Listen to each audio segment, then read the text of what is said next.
And we are live on March 24th for a special edition of the Restoration Roundtable for the Alliance of Independent Restorers.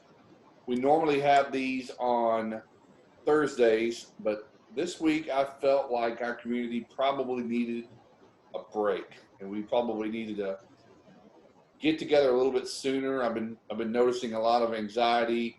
I've had it as well. I think everybody's cooped up if you're in your home a little bit more than usual or watching the news too often.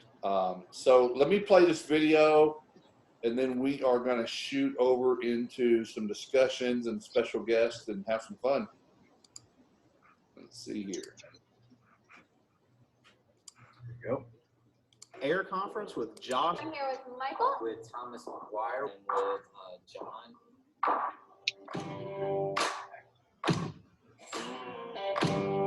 Content's been pretty awesome so far. And the air conference this year is absolutely amazing. My biggest takeaway this far, I would have to say the 9 pillar from Michael Aguilar. To give everybody the best practices of the industry. Very, very, very informative. Right there in your face, black belt status. Summits have been described as part tent revival, part Tony Robbins.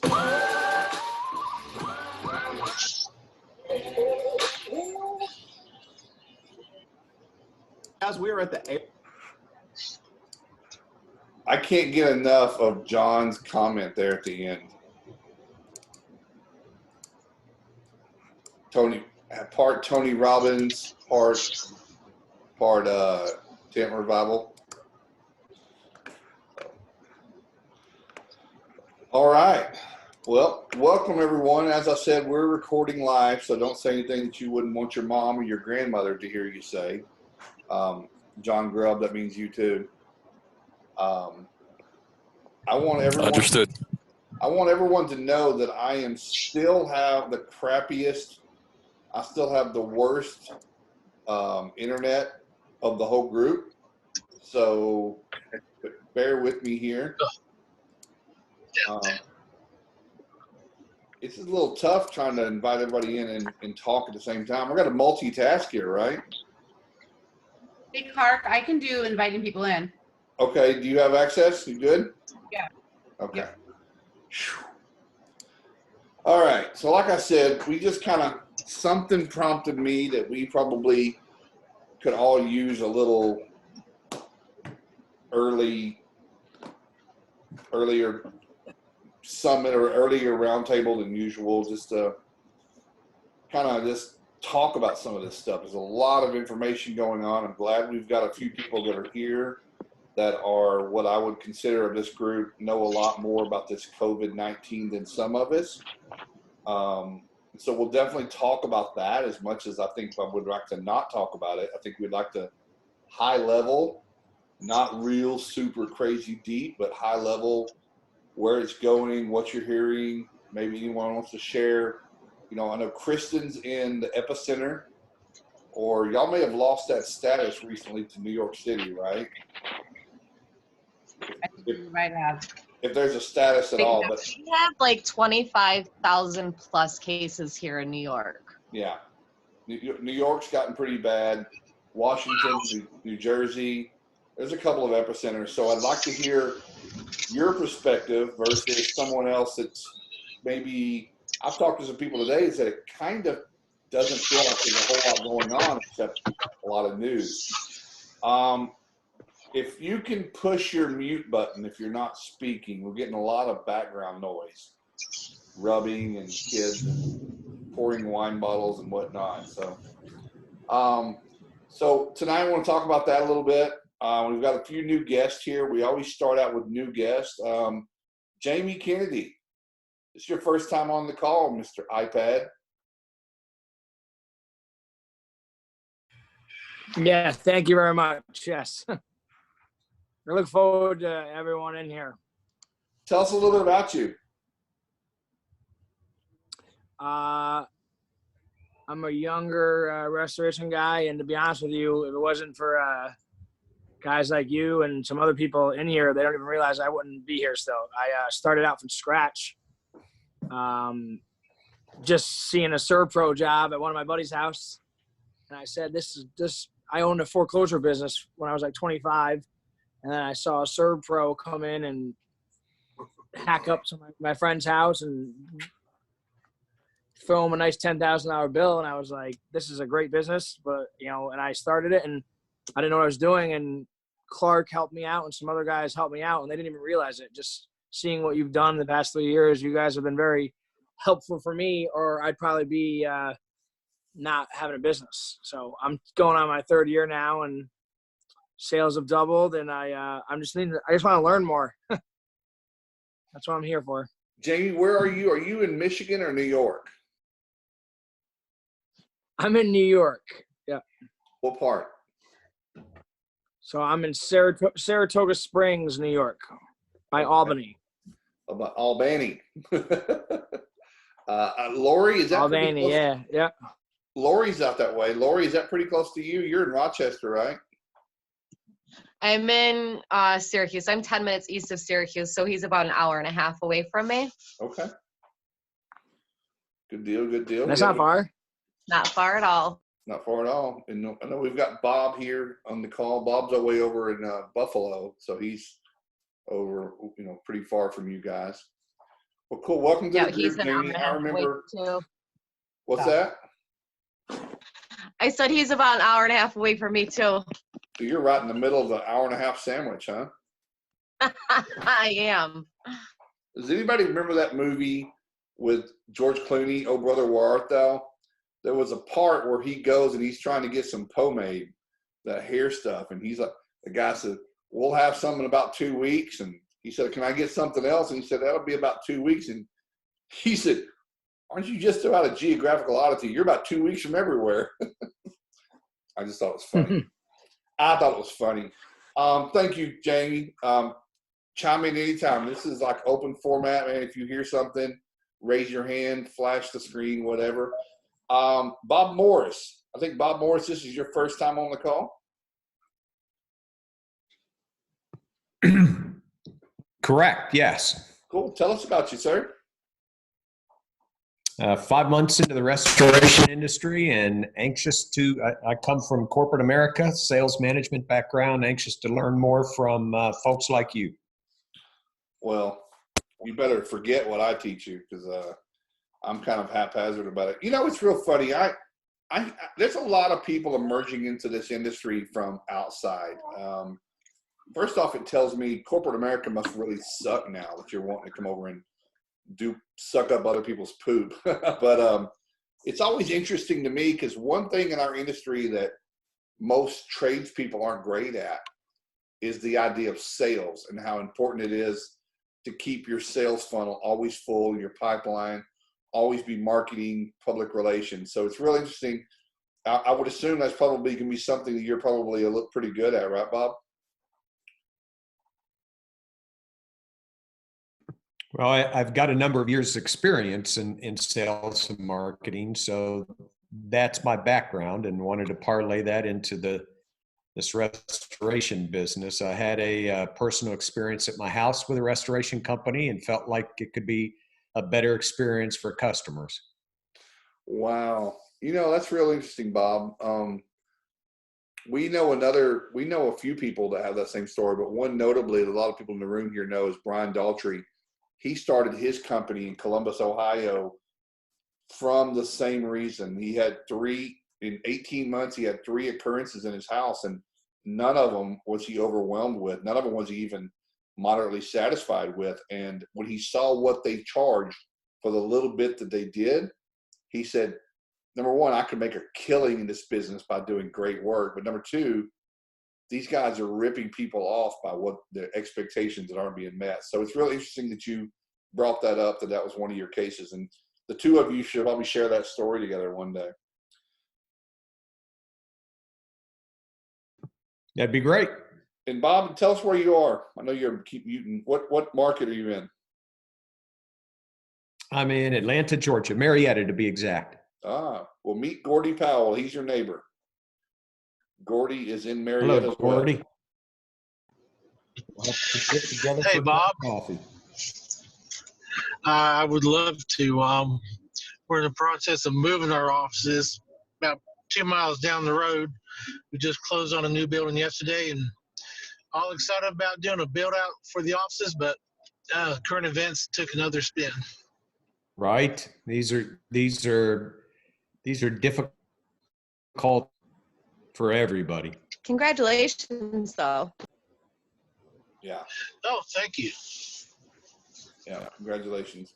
Well, cool. We'll come back around, Gordy, to you in a minute. You and Chris Jeter were some of the folks, the fine folks that I was going to talk to about having some experience in this cleanup efforts, and you obviously have been posting a lot of content and information. Jesse, I know you. Is this your first time on the call, or have you been here before? No, it's my first time. Well, tell everybody who you are, what's your zodiac, what's your drink of choice. I work for Bob Timmel. Just started in December. I came from the logistics side of everything, and my drink of choice is IPA beer. Well, working for Bob, you're gonna need a whole lot of it.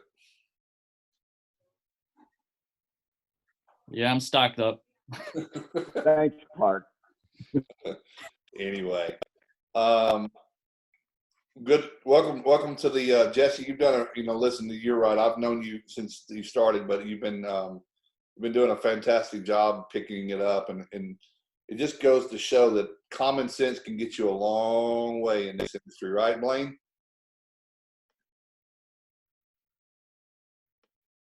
Blaine's frozen. Okay. Can you hear me now? Yeah, I can hear you. Common sense can get you a long way, can't it? That's absolutely. All right. Well, Einstein, I love it. I wanted to introduce. I don't know. Yeah, I like Einstein. Nice haircut. I don't know how long Chris Ranwell has to share with us tonight. So, Chris, I wanted to introduce you to the group, and I'd like to share the video. Chris, why don't you tell us who you are and who you represent? Sure, certainly. Thank you, Clark, and thanks for inviting me, and good evening, everybody. Yeah, I'm Chris Ranwell. I run Protometer, who make moisture meter equipment, and I've been in the associated industry for restoration for 20 years, something. I'm WRT certified, and I'm responsible really for designing all the moisture meters that we make and helping you guys. I've been on the forum or on the Facebook page for some time now, and occasionally you'll see me answer a question about moisture measurement. And so if any of you guys have any questions about a moisture problem you find in a building that's being hard to diagnose, or you need some help with any instruments, not just ours, anybody's instruments, then hit me up, no problem. So and yeah, Clark was good enough. I reached out to Clark a few months ago about a new product because I wanted some of you guys, and actually there's a couple of guys on here who tested a new product for us. And unfortunately, I live in Massachusetts, and we had a travel ban in our business. So I wasn't able to come down last week, but I know a number of you saw some of our products, and Clark said, "Hey, come on, and show the video that we produced on this new product that maybe some interest in there." And Clark, if your internet connection's bad, I can share it if you'd like. Yeah, if you could, Chris, if you've got the sharing capability for the screen, yes, then go ahead. I will do that.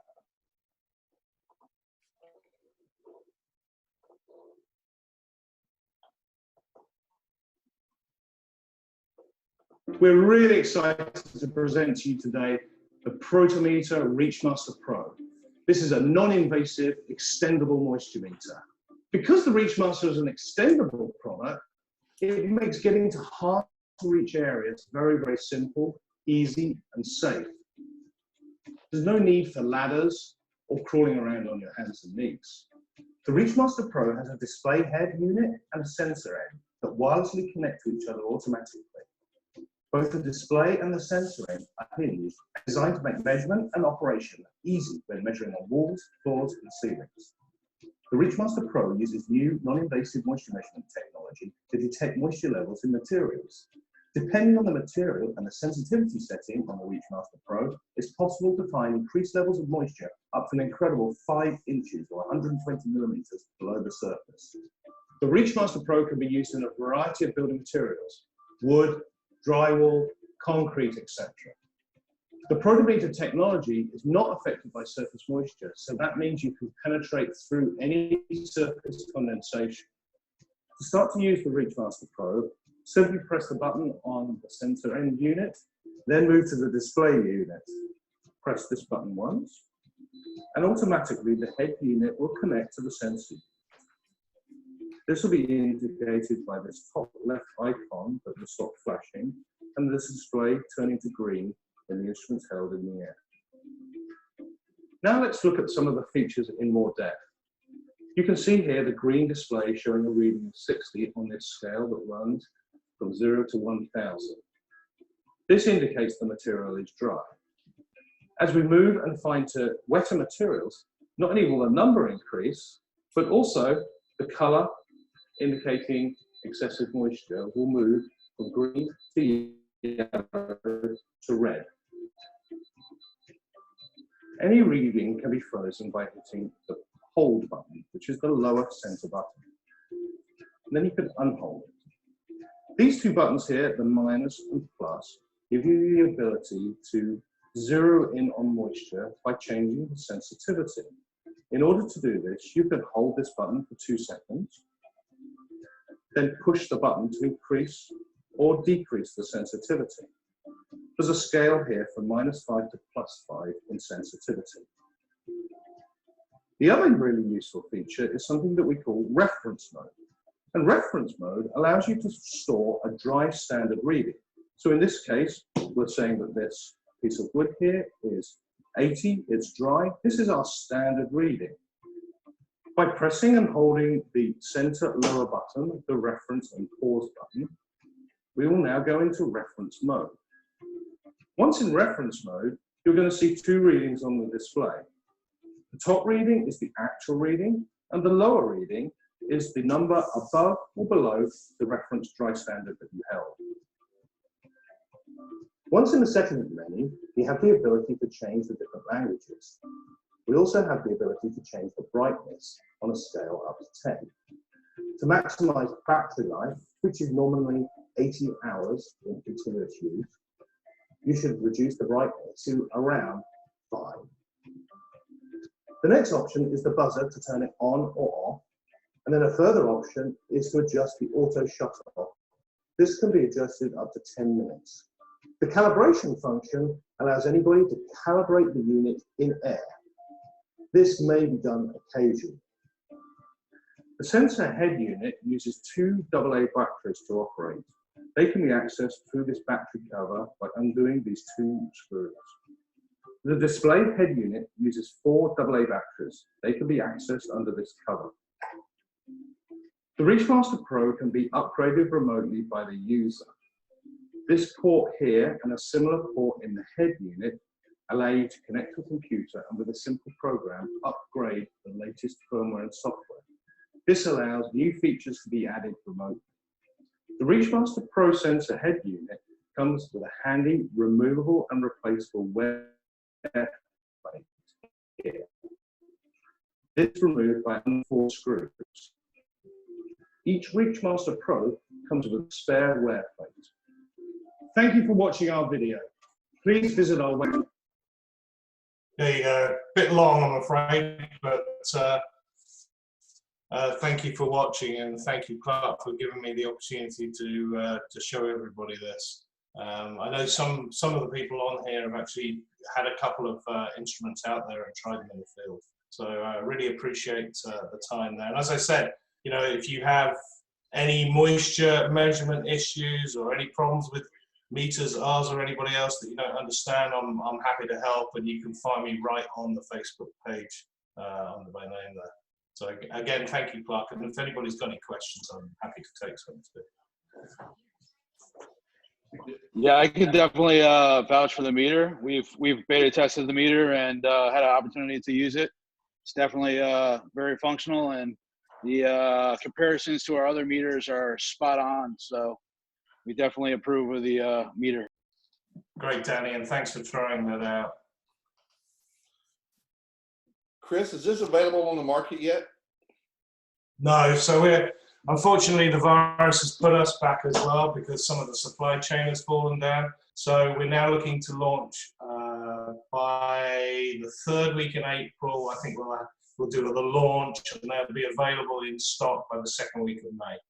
So we're probably 6 weeks behind where we were because unfortunately the handle came from China and it messed us up. So we weren't able to get that handle. They closed down their factory.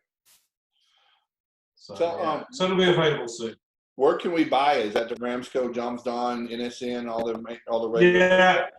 Yeah. So all our normal restoration dealers, Ramsco, the Dre's network, Johnston, the normal cast of characters who do a great job selling our product. They do. Andy from John Dunn does the best job. Well, thank you. I've known Andy for probably 20 years, so he does a great job. That's for sure. He just celebrated 25 years with John Dunn. I know, amazing, huh? Well, listen, I want to Chris. Go ahead. Chris, do you know what the MSRP is going to be? It's going to be $669, and generally we have a MAC policy, but our distributors generally give off 10%, so you'll be able to buy it for that. Yeah, that's a super fair price. So this is a cool tool. Yeah, thank you, John. Yeah, it's always tough to know where to pitch it. We want to. Yeah. I think it'll save you so much time. We did a survey with the people who tested it, and we specifically asked them how much quicker to do a quick survey of the affected area in a flood job. Is it quick? How much quicker is it than using a handheld?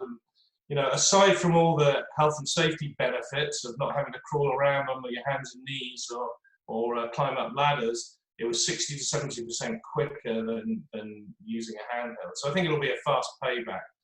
But an interesting story really is that I had a flood in my home, my kitchen. Unfortunately, the plumbing in the ceiling gave out, and my kitchen got a flood, and ServPro came in, ripped up all the floor, and then I was standing there saying, hey, I hope you're going to be using one of my moisture meters, which luckily he was. But he was then, there's nails sticking up from the floor, and he's crawling around on his hands and knees, and I'm going, I could do something about that. And 2 years later, we have the product. So it was really, it was born out of some real practical experience. Hilarious. Yeah, for not having to bring a ladder for your ceilings and stuff, it's a pretty good thing. I like that. And I looked at what knee surgery cost, and these are definitely cheaper than knee surgery. Yeah, definitely. Amen.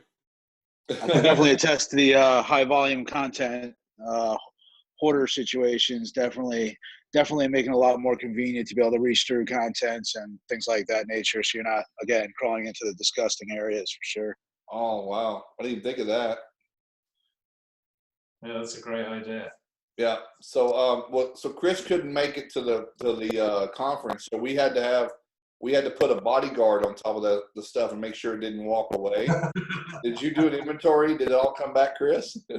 I don't know, to be honest. Tom, I'll have to ask Tom whether it all came back, but I'm sure it probably did. You guys are good. We could have held a live auction right there, and we would have tripled easily what your MSRP is. So we had a lot of interest in those. That's great. That really is great. I mean, your convention was one of the first places we showed it, so it was great to get it out there. It's just a shame that myself or Tom couldn't make it in the end. But hey, there's always next year. Well, these are unexpected times. Excuse me, cough another way. And I had a lot of people say, golly, this might be the only conference this year that a lot of people get to have. And I know a lot of marketing gets done at trade shows. So I'd like to see by the summer, I'd like to see some of them start popping back up. I don't know if everybody will reschedule. I know the RIA said they would reschedule, but I don't know about the rest of them. So it'd be interesting to see how quick we get back into the swing of things. So thank you, Chris, very much, and appreciate you being part of our industry and our circle here. So hey, no problem at all. And I'll just repeat my offer. Anybody has any questions, technical or otherwise, please reach out to me on the Facebook page. That'd be great. And Clark and everybody, thank you for giving me a few minutes of your time this evening. And everybody stay safe and healthy, and let's hopefully get back to work fairly quickly. Well, I saw that Trump said tonight he wants to see everybody in church and back in work by Easter. So yeah, I don't think that's going to happen. No. I think that's pretty. My parents have been told they've got to stay in for 12 weeks by Boris Johnson, so they're not allowed to see anybody for 12 weeks. Not in New York, anyway. Yeah. Definitely not in New York. Yeah. No. Well, awesome. Thank you very much. Anybody else have any topics before we talk about the C word? I have a quick question. Okay. I know this is the C word, but is there anybody else that have closed down their businesses because of this other than me? I have. Mine's closed. Anybody So, else? okay, so did you close to keep your employees safe and things along that line, or did you close before everything else was closing, or did you close after? Just wondering. We closed when we got back from the summit. So it was snowballing so fast. I mean, we'll still do a board up, still do a fire probably, depending on what it is, but that's about it. We really don't want to co-mingle with anybody. And we had some clients that told us, you have the job, just wait till this thing gets over before you come back. I said, that's fine. So that's where we're at with it. We shut down too. Oh, you did? I applaud Yeah. everybody that's closing down. I kept 2 guys. Lori, I can. We're doing Point, training. everybody is. Go ahead. I'm sorry. We're doing training this week, working from home, but the business basically shut down. Yeah. I think this is the best time right now to learn these new apps that I joined, joining this or Job Progress and stuff like that, and get your new guys trained on how to read, meters and stuff, but we essentially don't want guys going out because people don't want us there in New York. Yeah, I will tell you, Lori, just from my client standpoint and having talked to people across the country, you're not alone. So if you're looking for, there are some people. There's a company in a state that I know of that's not under heavily restriction that made the same choice. So if you're looking for any kind of comfort, I think you made a choice that was specific to you, and I don't think anybody can go against it. But I certainly think that New York, New Jersey are probably you're seeing more of that. But I saw one in Middle America that just said, you know what, I'm not going to risk what we don't know. The information's coming so fast, it changes every hour. Keeping up with it, I think there were some issues that their insurance, they got some quotes on their insurance coverage. That's questionable. And Jennifer Sterling talked a little bit about that at the summit, but I've seen a few more today, Lori, and today and this week and last week. So you're not alone, but I think that number might grow. I live in Virginia, and they took the kids out of school the rest of the year. They just announced it today that we won't go back till September. And I think that contributes a lot to getting employees that have adequate health, when the daycare centers are full, what do we do, right? So we might see more of that as long as these states start pushing down these closures.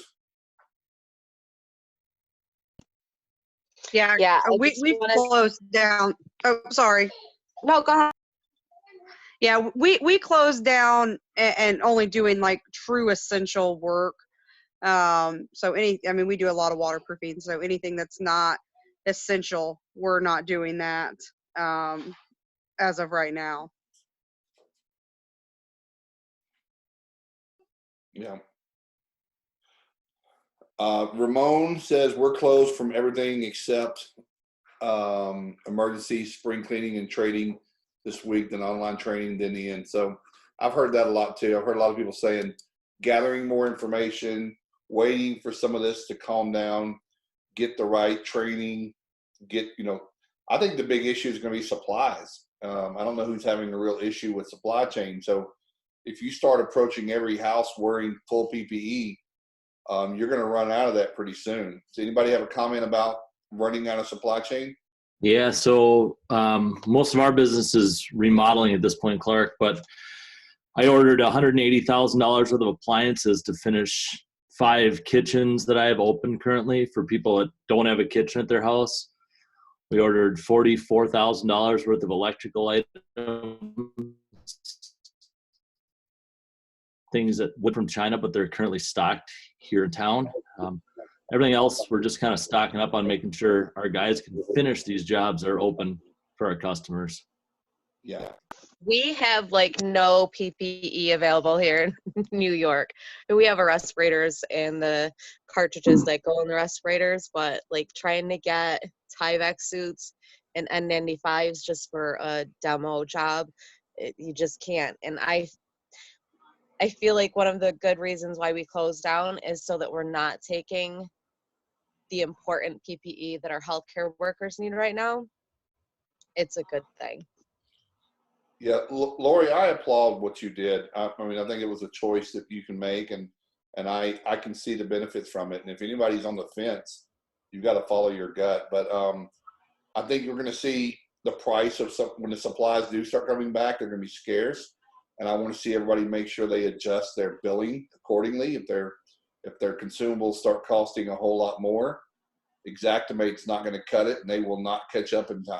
So I hope everyone's real conscientious of moderately increasing their costs to the percentages that they need to, as well as some people have said maybe they're paying hazard pay to put their employees in these situations. So you got to compensate for all that in your billing.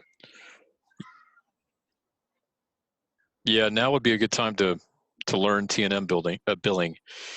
One thing I'll say, Monday, March 30th is an important date. That's the end of the 15-day cycle that the White House has put out, the 15-day to isolate.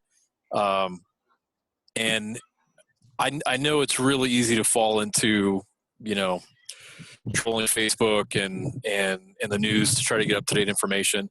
If you're not aware, and I'm judging by the views, it seems like most people are not aware, but almost every afternoon House holds a press briefing. It's anywhere from about 3 Eastern to 6 Eastern, and it runs about an hour and a half.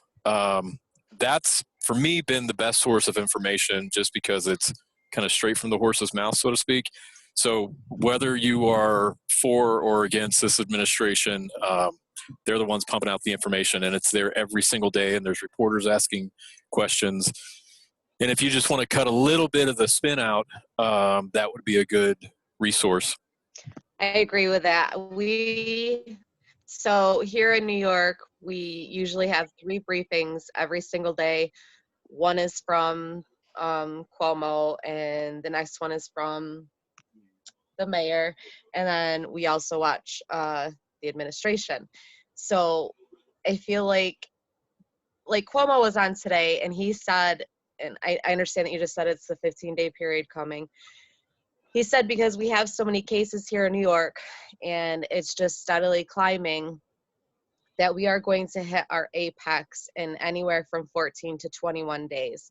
So they're thinking that instead of like 100,000 beds for people who are going to be sick, we're going to need 140,000 beds for the people who are going to be sick and hospitalized. And they're going to be turning dorms into temporary hospitals. We're building hospitals. And they're going to start utilizing hotels too, if it comes to that. And it's scary. It's super scary. And it's even scarier that people are just out and about, not caring, and just like going to stores and browsing for things that they don't actually need instead of just going out for the essential things that they need. Like I've gone out probably once or twice since we closed down my work, and it was for essential things. You know, I feel like it's important that everybody should be doing that and listening to our representatives. And I know that's super hard because I don't really like my representative, but he's doing a really good job keeping people informed and doing the best that he possibly can to get us the stuff that we need during this crisis. Does anybody else have a topic about or a comment about?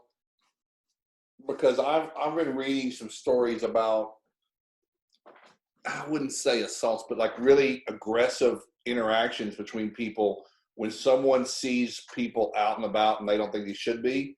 It's turning into rage, and they're starting to have personal skirmishes in stores and stuff. And that's when we start turning on ourselves. Has anybody seen any of that happen? I read some stories about it today. Again, can't confirm it's true or not, but like at a Walmart and grocery stores, and people just really butting into other people's business because they think it's socially the thing to do. Has anybody seen something about that? We've actually seen it the other way. So I'm a SteraMist provider, and we actually, I'd say at least 30% of my business is infectious disease. So we're right in the grind of this, and we get people coming up to us pissed off that we're blocking off their store and they can't get into their stores. It's unreal.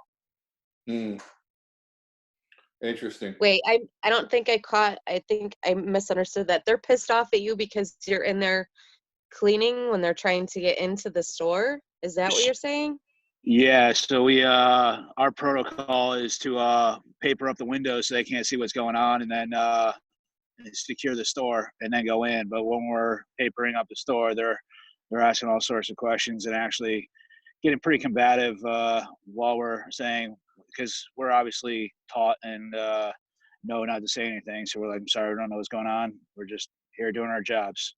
And people are starting to get a little aggressive. I mean, it's starting to, this week it's died down a little bit. Last week it was getting pretty hairy doing that type of stuff.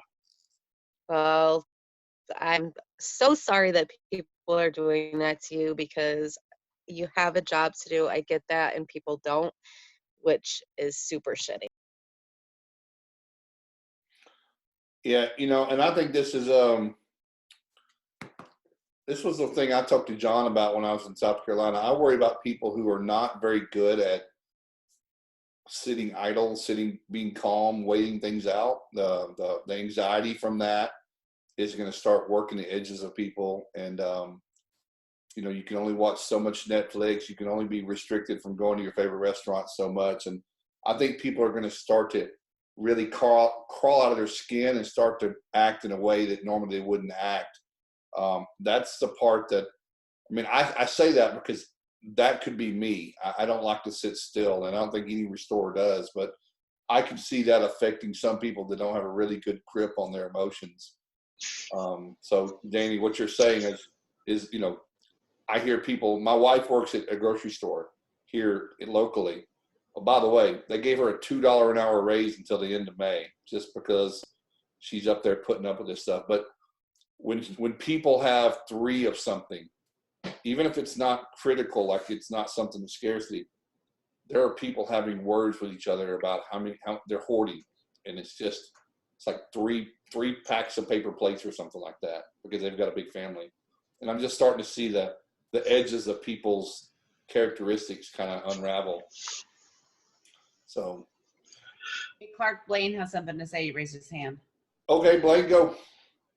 Yeah, so I don't know.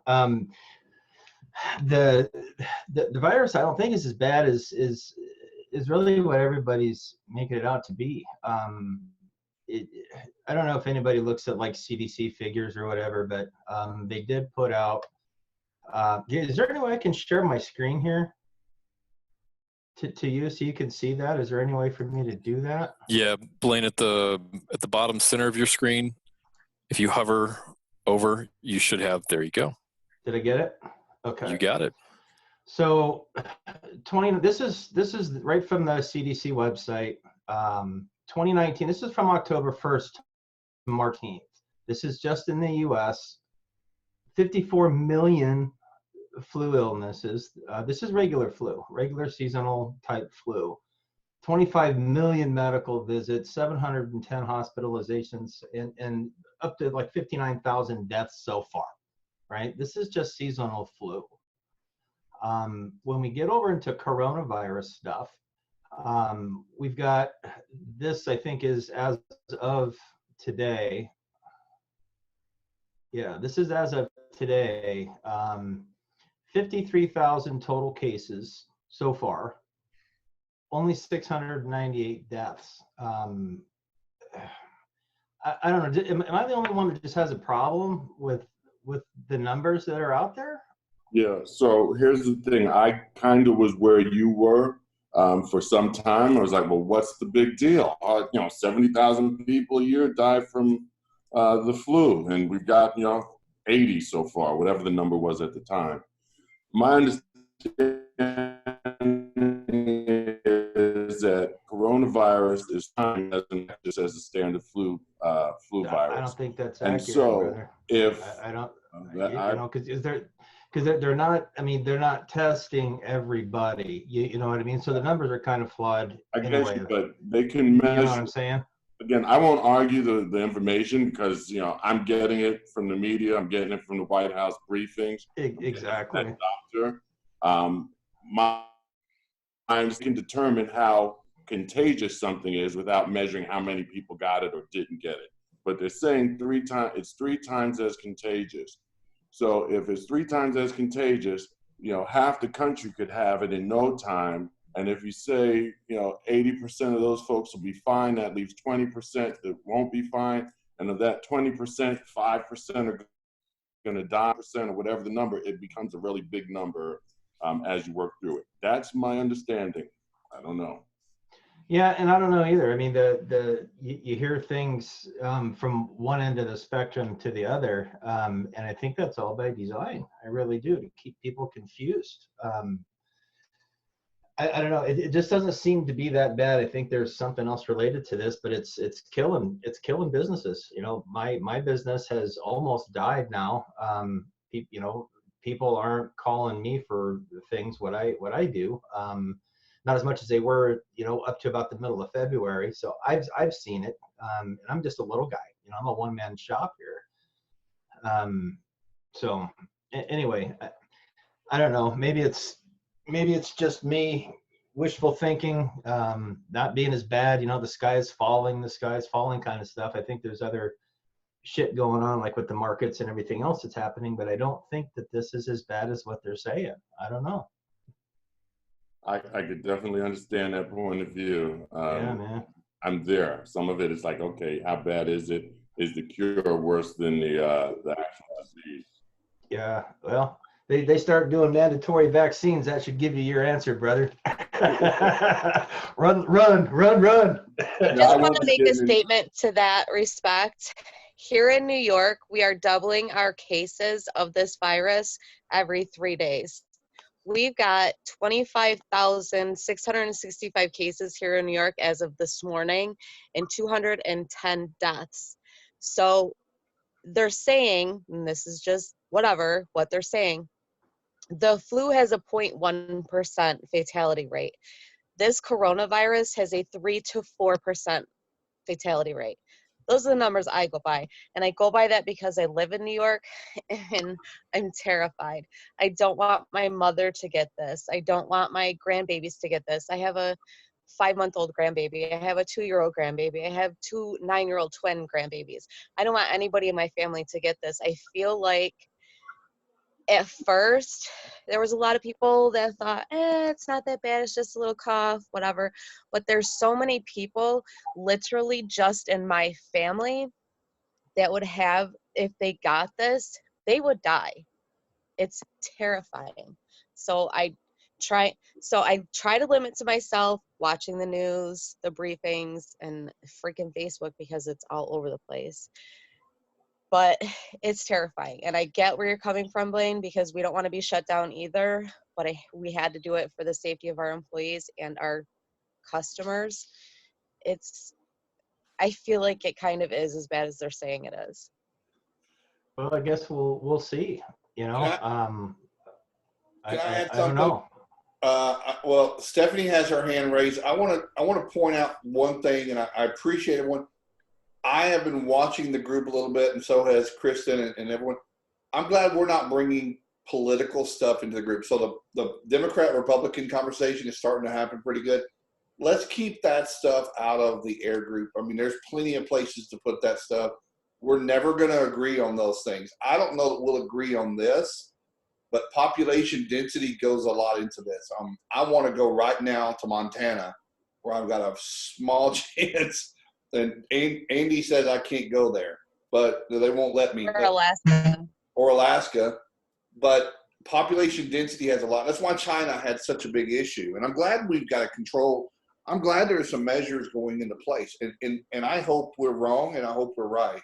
But thank you for keeping it civil, because these kinds of things can get sideways. But Stephanie, go ahead. You got your hand up, Stephanie? Yes. Sorry, I was unmuting. I know a lot of conversation is going into population density. We're in Arizona, which is a huge spread out state. I mean, huge. We don't live on top of each other. In Arizona, we have the Navajo Nation, which is the largest reservation in the United States. And they have, last count I heard was 26 confirmed cases, and they don't live on top of each other. They're as spread out as anyone I've ever seen, if you've seen the Navajo Nation. So where you've got real concentrated numbers in New York or LA, where everyone's so close to each other, for numbers to be that high where they're so spread out, that's the part that concerns me. Cool. Yeah, I get it. I don't admonish anyone. My wife is, I will tell everybody here, my wife is freaking the F out right now. We have a mother-in-law that just had kidney transplant, who she's just, her immune system is really low, and she's just, all she can think of, she's consumed by the idea that one person is all it takes for her to get it. So everyone has their own story, and I don't think anyone's overreacting or underreacting. I think everyone's doing what they need to do.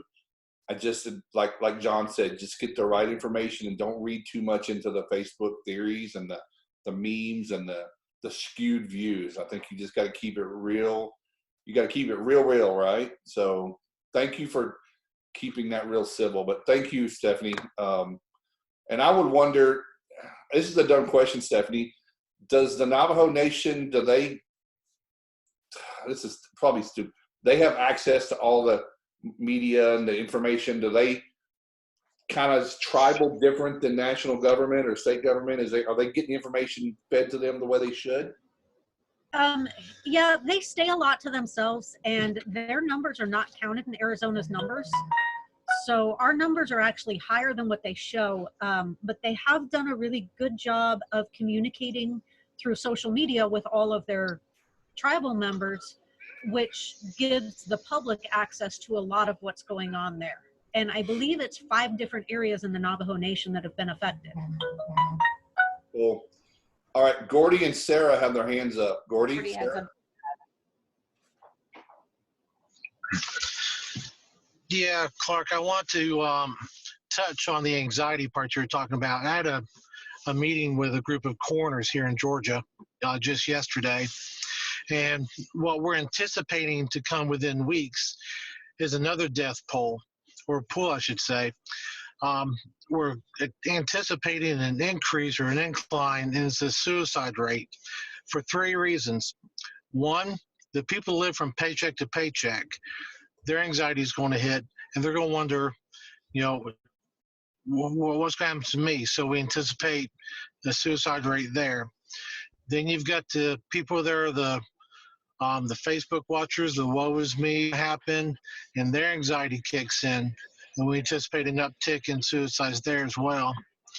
The third one, which I saw post Katrina, was when they get infected with this and their anxiety increases, they want to go out their way, not the disease way. And I relate this to Katrina because I got called in there to clean up suicides out of homes, because when the waters were rising inside their homes, they wanted to go out their way, not how Mother Nature was going to put them out.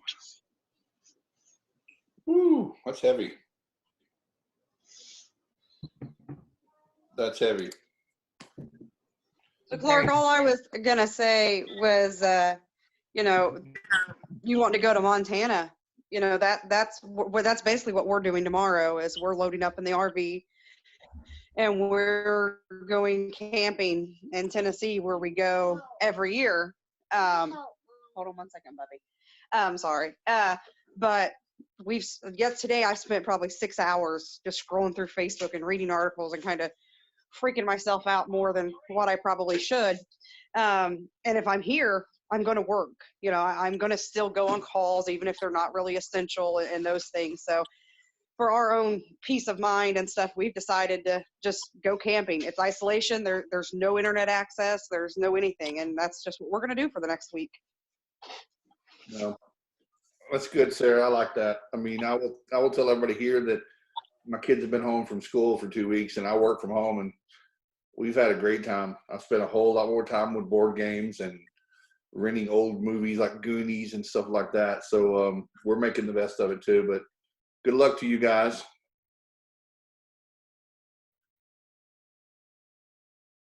Is Ed going with you, Sarah? Or is it just you and your family? Just me and my family. Edward doesn't camp at all.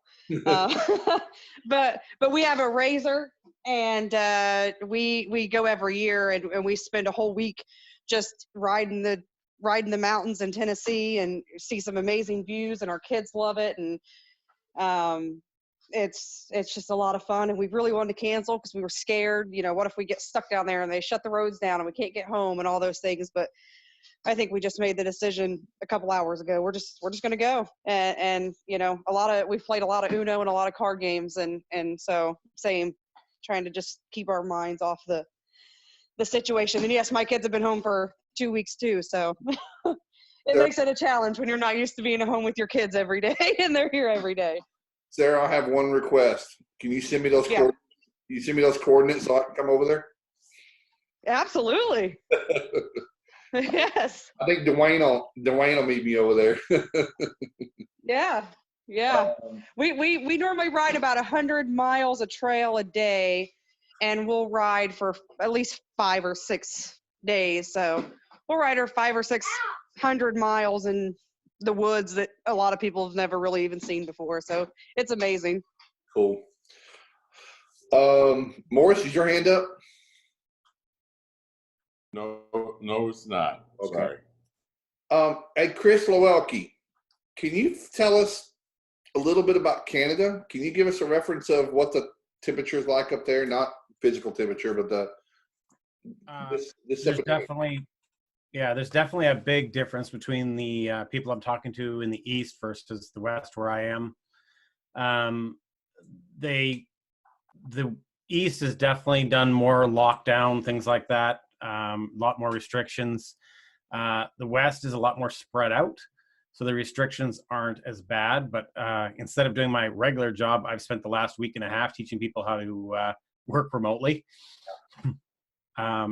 We've had some of the same shortages everybody else has had, but a lot of it is definitely hysteria, because things like toilet paper, just within where I live, there's 2 factories within driving distance, and they're bringing in stuff 24 hours a day. So it's people going hysteria. Now that they've limited it to 1 or 2, go to the grocery store and there's just extra precautions being put in. I went to Walmart yesterday, and they closed off one of the 2 entrances. And when you go in, instead of having the shopping carts there, They had them the whole front entrance cleared, and they had it set with dividers, and they had what the greeters, instead of greeting people, they were disinfecting every cart and then setting them a couple feet apart for everybody to grab as they came through. So they did some things like that. Home Depot, same thing, big lineups, but they made queuing lines out of pallets. But the supplies there are fine. It's just a matter of they're doing a lot of limitations. But from a business point of view, some people have shut down from a restoration point of view. Others, they're working with the hygienists, and they're creating protocols so they can use the HMR codes and actually bill out for these guys actually working in full PPE. From a PPE point of view, we're not short on it. We're short on chemical. I'll add, this is something that just found out tonight. My wife came home from work today, and she works part-time down the street at the grocery store, and they're putting up plexi or glass partitions between the cashier and the customers. Yeah, do the same thing here. Are they? Okay. So, and then they're getting them some special masks that are cleanable and reusable. So real interesting stuff. Well, I want to kind of move on to something else, but we have not let Chris Jeter speak. Chris, did you have anything to speak about to any of this while you're over there swinging on the porch? You're on mute. Chris Jeter? Well, he's watching something on the TV. I know where he's at. Okay. Anybody have something before we move on from that? Hey, I'm back. Anything to add, Ben? Well, hey, I'm just a redneck in West Texas, so luckily we've got no confirmed cases in our town, but that doesn't pull back on any of the hysteria. Same thing that Chris was talking about. We got the same issue going on. Walmart's lining people up, only allowing 50 people in a super Walmart store at a time. All of our restaurants have closed down except for delivery, but they switched everything to providing groceries to everybody. So you can order groceries, since all of our grocery stores are short on stuff from the different restaurants. But we've got some cases that are close to us. None that are confirmed in our area, but the problem is, I mean, they've only taken 105 tests here. 15 of them came back negative. We're still waiting on the other 90. It's taken over 72 hours to get results back. Our hospital had a briefing today and kind of put that out there. Everything's being sent to the state. State's supposed to be going through all these tests and giving us results, but we've got nothing yet. So we're still blowing and going. I mean, we had our phones are ringing off the hook this morning for carpet cleaning jobs. Yeah. Okay. Yeah. So we're asking the questions when the people call. We're taking precautions, but right now there hasn't been a need for us to suit up or consider closing or even limiting our services yet. So once we hear about a confirmed case, we'll reevaluate. Well, here's what I don't know anything for sure, but what I'm pretty sure of is I've read, like many of you, I've read history my whole life, and we're going to get past this. Things this bad or much worse have happened. Unfortunately, our generation and even the generation before, and I know Bob is 113. He remembers the bubonic plague in London, but most people haven't lived through incredible adversity, especially on this call, the Great Depression and things like that, and wartime in 1942. Some people have and some haven't, but I think this is really, really new, uncharted territory for a lot of people. You've read about it, but this is not real enough. So there will be casualties between. Bob is 113 now. I'm dead. Bob, there will be casualties. I'm listen, guys. I'm putting it all out there. I'm like Blaine. I'm having to figure out what I'm going to do next. I lost a whole lot of business last week, and a lot of my income is gone.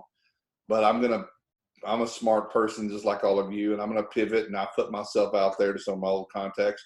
I'm not afraid to get on my knees or get that reach master and do moisture checks or scrub some floors if I have to. But this is going to be where it's going to separate people who are willing to do it or willing to wait to get taken care of. And I don't know that I can wait for the government to take care of me, or if I even want to. So I just want everybody to know we're going to be okay. And we're going to look back on this, and we're going to have stories to tell. And we're going to say, how did this is going to be something we tell our kids and our colleagues and our kids. And these are stories we'll probably talk about for months. But I don't see this as a deal breaker. It's just going to be tough. It's going to be hard. And everybody's dealing with it in their own way. Again, I just try to look at the positive if I can. And because the negative takes me real dark. And so thank you all for hitting all that stuff. I had a few things I wanted to talk about here, unless there's something else. We've got comments down here. Yep. Oh, they're talking about Bob being 113. Bob's not speaking up about that. He must be mad. I've got one quick question. I guess it's just related to a fire that I got called in on by a lawyer for a mutual client of ours. Somebody hired another contractor. The house burned to the ground, and they want us to be the expert guy to tell them how much it's going to take to rebuild. How did anyone's experience with that? I've dealt with that and worked with customers to actually rebuild it, but never been expert and get the job. I've always just done it kind of free because I figure I'm getting the job, but I don't know about it this time, and I've got time right now. That's why I'm thinking about it. I bet we've got some people on the call that have done some appraisal or expert witness stuff. Danny or Jim Bauer, you had to do that? Yeah, absolutely. I mean, I typically charge by the hour for it. Lay it out whatever price plan that you want as far as hour goes, and then have expert witness or testimony documented as additional fees and all your costs associated with it, between your administrative, your documents, printouts, that type of stuff. It typically goes fairly well. I typically ask for a reserve up front, and then work off that retainer until a certain point. And then once I hit that retainer, then I'll submit a bill for another retainer until it progresses to the point where it's either a final bill or it ends up going to court, and then you have that escalated fee for the court time. Because and with the court time, I typically like to set minimums of a half day, because and then once I hit a half day, it goes to a full day. Just because if not, you're gonna get called there for an hour one time, and they're gonna cancel, and then you're gonna go there another time, so it's a big waste of time. When they don't actually pull it together, because they constantly ask for delays. So you want to kind of protect yourself up front on that aspect of it. Right on. Thanks, Dan. I might bug you on that again sometime in the future.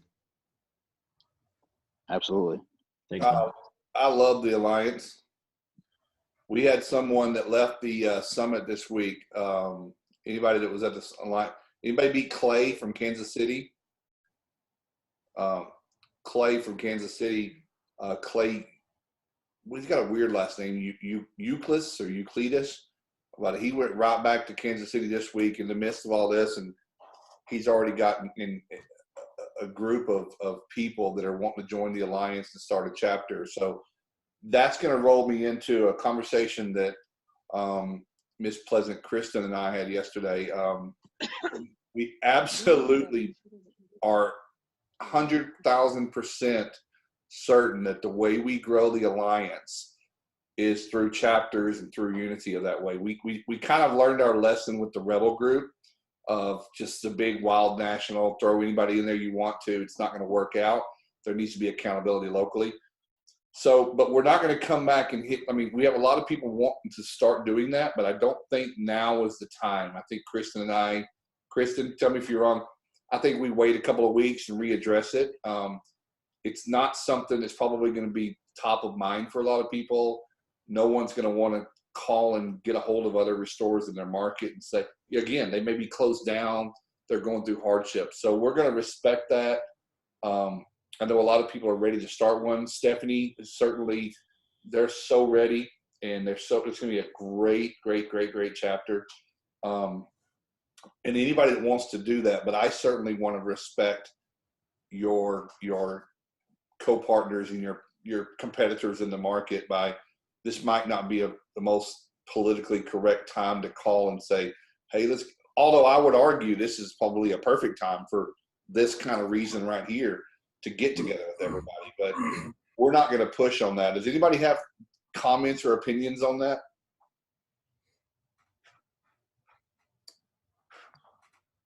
Yeah, I'd say it's kind of twofold. Can you still hear me? Yeah. I mean, those that are off get stir crazy in the house. I could see myself wanting to find something to do. That'd be a perfect opportunity. And I mean, nothing says that you can't Zoom each other and have get-togethers and talk about, game plans, what you're doing in your region. How are you overcoming some of these hardships? What can you do to support one another? I mean, I can see it going both ways right now. I mean, we're still going full board, so mine hasn't changed any. But I mean, I could see if I was shut down, that's what I would be thinking about. But again, that's me. Not everyone's got the same outlook on it. Well, I talked to somebody in Ohio today. Anybody here from Ohio? No, I don't see anybody. Ohio is just having a rain event like 4 inches of rain in one evening. And we've got an air member that's in Columbus that is turning down work. He just has a limited number of crews. There's hundreds of flooded basements that he just cannot get to. If we had a chapter and they were all done, because he's got incredible SEO. I mean, like incredible organic, and he's getting calls like crazy. If he had a really strong chapter there, man, they could set up a Cat Central and be divvying that stuff out. And everybody in this hard time, everybody's busy. These are people that are saying, I know we've got coronavirus. It's in my basement. Y'all come do what you've got to do. Y'all are professionals. We don't care. We just want, and he's got people on the list that have been 4 or 5 days, and he's going to get to them when he can. But there's a lot of, like Chris said, there's a lot of reasons why. So if we want to, Kristen, I don't know if we want to talk later this week. If we want to put like the structure of what they look like into the group, and I don't know how you want to roll that out. I certainly don't want to step into your lane right there, but and you've got to, idea. yeah, just so I want everybody to realize what that looks like and how to start. But like, guys, it's really as simple as Clay going back, knowing 2 or 3 people in his market, calling them up and say, hey guys, I just got back from Charleston. I know y'all think I'm crazy, but check this out. And he talked about all the stuff that happened, and they were like, yeah, we would love to be part of. Well, there's a bunch of knuckleheads in our market. We'd like to be part of the something like that. Hey, Morris, someone asked me this week if Dallas and Fort Worth was a great place to go and start a new restoration company, and I said nope. I said I can't think of a market more saturated than Dallas Fort Worth in the country. I would have just outside of Dallas, just outside. Again? They just said Dallas Fort Worth, and I said no. Pick somewhere else. Pick Tulsa, Oklahoma, or something. But that's yeah. No, I mean, all joking aside, there's so many different restoration companies here. It can be challenging for a new company to get up off their feet. I'll sort of put it there. Yeah, no, I it's like somebody asked me if they wanted to go, like Ramon, somebody asked me if they want to go to South Florida. I said, maybe you need to figure out something else to do or somewhere else to go. But anyway, so chapters, we covered it. Kristen, whatever we want to do. I know you're sheltering in place with Cedar, having the time of your life, living your best life. We put a poll in the group last week, and where are we at on time? We are over time a little bit, so give me a few more minutes. We put a poll in the group about a couple things. So one's going to lead into my next topic. So one was should everyone here, I'm allowing everyone to have a +1 in the group. So if you have a business partner, operations partner, a boyfriend, girlfriend, whatever, and they're part of, I mean, let's keep it part of the industry. We just don't want to create a whole nother big, open, wide, free group. So Keith, Bob Morris just emailed us and his business partner. So we're going to do that. Right now, there's 9 people waiting to get into the group. A lot of them invited by one person, and that gets to be a little much. So, but if you have a corporate membership, that might not be too much. So we're looking at that, and look, we're not trying to keep people out. We're just trying to keep the core as centric as we can. And then the last topic, I think we'll go over to John about what do we. The other topic that we put in the group was what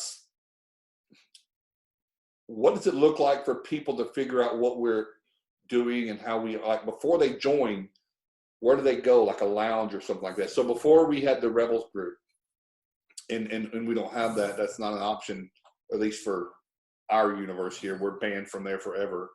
We're messiahs, or Medusa's there. But but what does that look like? So the last thing I want is another free group to manage. I mean, it was fun for the Rebels for the first year, right, Blaine? Does everybody know that when 2 weeks ago, when we were cast away, we had what, 15, 16 moderators and admins that all had a full, almost constantly were trying to remove crap posts and memes and sales ads and stuff like that. It became a full-time job, and nobody wants to recreate that. Nobody wants that to happen, because that's exactly what would happen. So what does that look like? And I just thought, John, we would talk a little bit about PEEPSO and the commitment that we're making moving forward. So one thing we're pursuing strongly is basically taking the forum-based community we have on the AIR platform and converting that into more of a Facebook clone. And it's using a program called PEEPSO. You can Google it, see what it looks like. They've got a demo that you can do. And that is several weeks out, maybe a month or two. But we've decided to go ahead and make that investment, and that will be truly AIR 2.0. This has chat built in, just like you would have Messenger on Facebook. It's got classifieds. It's got all sorts of stuff. So it's Facebook without all the nastiness of Facebook. And we would own it, not Zuckerberg. So the thing we have been considering is hopefully moving the conversation from the AIR Facebook group to the AIR platform, and that's going to take it's going to take you actually doing that. I know Facebook is easy, and we are trying our hardest to make this as easy as possible. One thing I realized a couple of weeks ago is the forum that powers the AIR platform right now that's kind of how I would internet years and years ago. I got online in 1995 as a 15-year-old, and I was very accustomed to forum-based chat and community. Facebook has spent the last 10 years training different behavior, and so people are far more comfortable on something that looks like Facebook and acts like Facebook. So the AIR platform, as it stands today, is a little cumbersome, and it's a little antiquated if you are not of that era or weren't active in that era online. But this new program we should have the least amount of friction between you and potential community on the AIR platform. So then we would take the existing AIR Facebook group and turn that into more of a free look period. So there would be some cross posting, and we might ask a few of you to, continue to contribute to the AIR Facebook group. But that's the direction we're going. And look at it this way: we're making a substantial investment in the air platform in hopes that the conversation will move there. Why? Again, we don't own Facebook, so none of that content is ours. It can disappear tomorrow, and Facebook has made changes like that to where it's happened. Could have a repeat of the Rebel Group. We just never know.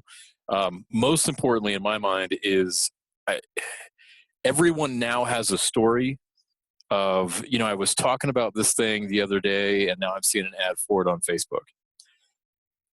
I was saying that 4 and 5 years ago, and people thought I was crazy. But this is what I do for a living, and I've got to pay attention to stuff like this.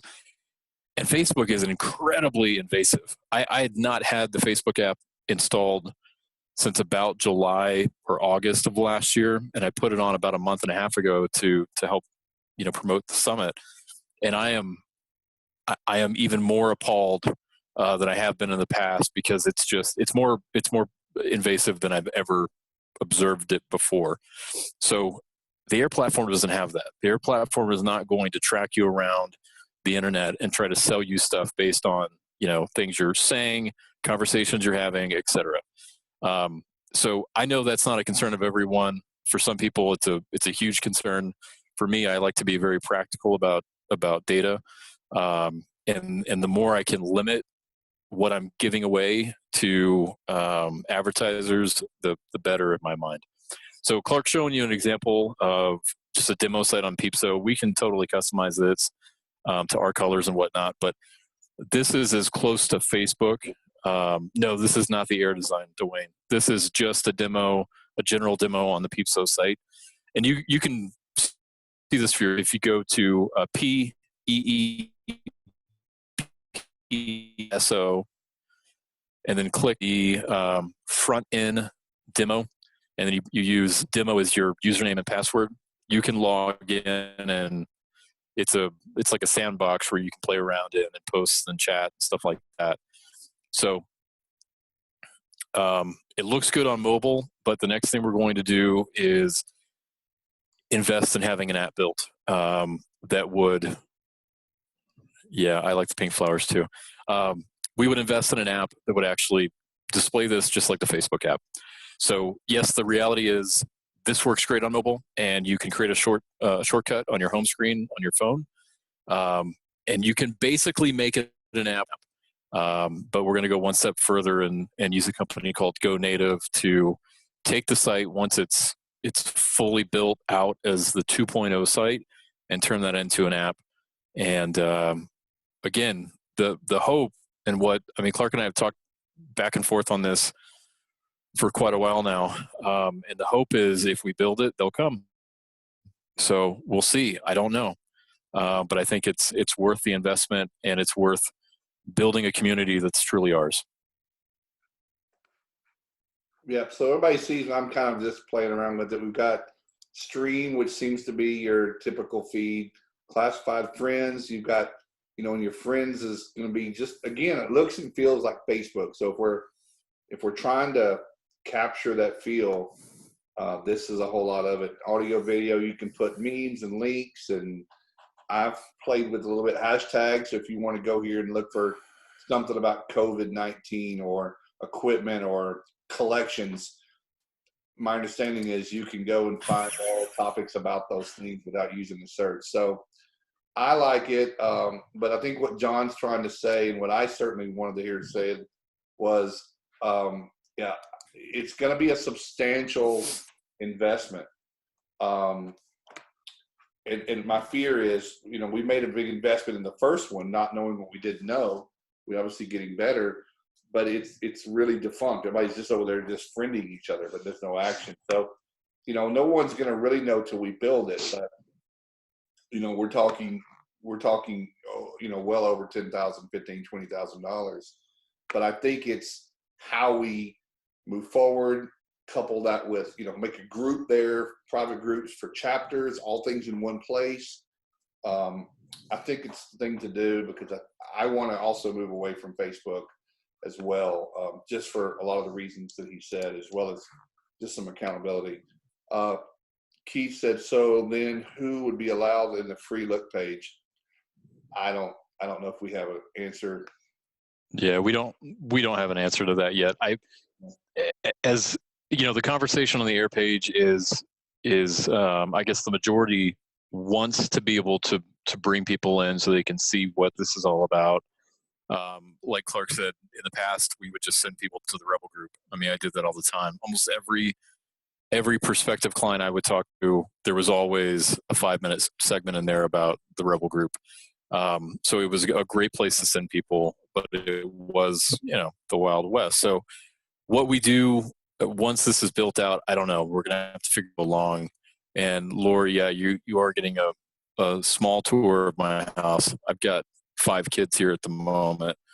One asleep, one downstairs, and 3 outside screaming their heads off. So I'm trying to find a quiet spot. As we close it out here, I made a post just before this meeting, and I want to say it here if you didn't see it. We have a Zoom account. I don't know what level we're like pro, probably not the top level, but we have a pretty good Zoom account. We use it for this and a few other meetings and whatnot. But what I'd like to post is if anyone in air is trying to operate remotely with their team and have meetings or maybe with some partners or anything you need, email us at hello@airrestore.org. We'll get you the login. It's going to be an honor system. If we see 14 people using it and starting to have overlapping, meetings, I don't know if you can overlap or not, but I don't think we'll have that much need for it. But if someone wants to try to use it for the next few weeks without having to spend funds for something that might be a temporary thing, then we'll happily share that with everyone. It's just something we can offer. It's not much, but it might mean a lot to some people. So if that's something anybody here is wanting to try, or one more thing, yeah, go ahead. If your company domain is hosted by Google, so you have a G Suite account, they announced today that even for the base level G Suite account, they've opened that up to Google Meets, which is basically Google or Zoom. So it's up to 100 participants and cloud recording and things like that. That runs through, I want to say, July. So whatever, if you pay $10, $14 a month for your G Suite account, that's going to be included in that too. So, and if you don't know, check with your, administrator, web developer, whoever set that up for you, and they can tell you whether or not that's an actual G Suite account. That's another great.